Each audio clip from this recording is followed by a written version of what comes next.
Hi everyone, this week's video is going to be going ahead and replacing the battery in an Astro C40 controller. Controllers for PlayStation 4 as well as PC.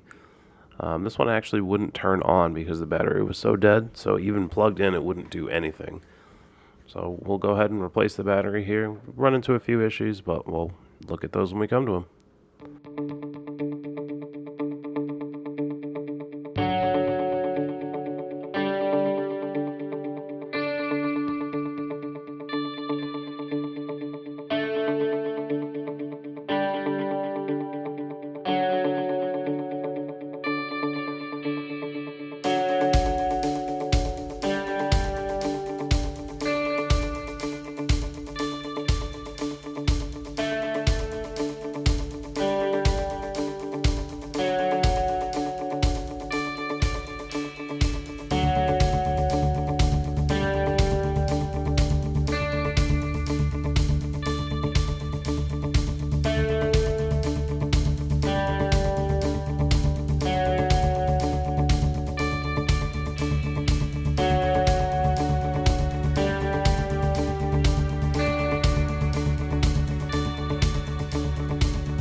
And oh joy, it won't turn on. So I did go ahead and take the controller back apart just so I can test the voltage on the battery, make sure it's a good battery. And then what I ended up finding is that the pins are incorrect, so the wires are in the wrong spots. So I did go ahead and swap the two pins to make them match the original battery, and then the voltages are going to the correct places. So just pop the pin out of the connector, push it back into the correct spot. Make sure that it's secure, that it's not going to pop out while you're gaming. There are vibration motors in there, as well as, you can drop the controller. So push it in there, make sure it is secure. If you buy the right battery, shouldn't have this issue. This one actually is specifically for this controller.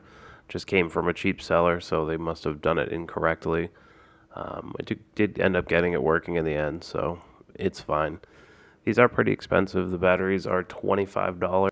They also take quite a bit of work to replace. Not a ton, but there are a few screws they have to take out. It's not like a normal just pop the battery out and in deal. So you want to make sure that you do get a good quality one. Check the reviews, make sure that you're getting one. This one had mixed reviews. I just went ahead and tried it because it was a few dollars cheaper. In the end, it did end up working, just took a bit more time. So I would go ahead and spend the extra money, make sure that you get the right one. I did test this controller for a few hours. It is working fine.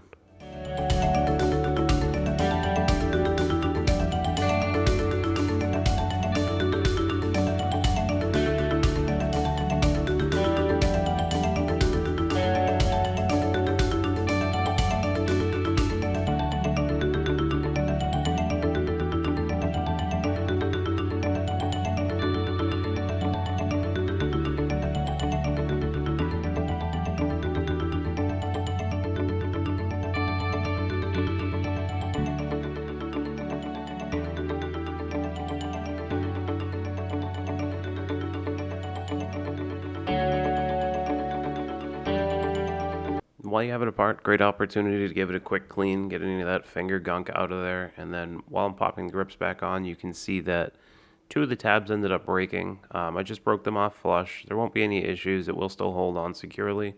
You just want to make sure that you break those off so that they're not rattling around inside the controller. And that's it. It's all set. It's working great. And this one is ready to sell. Thanks for watching.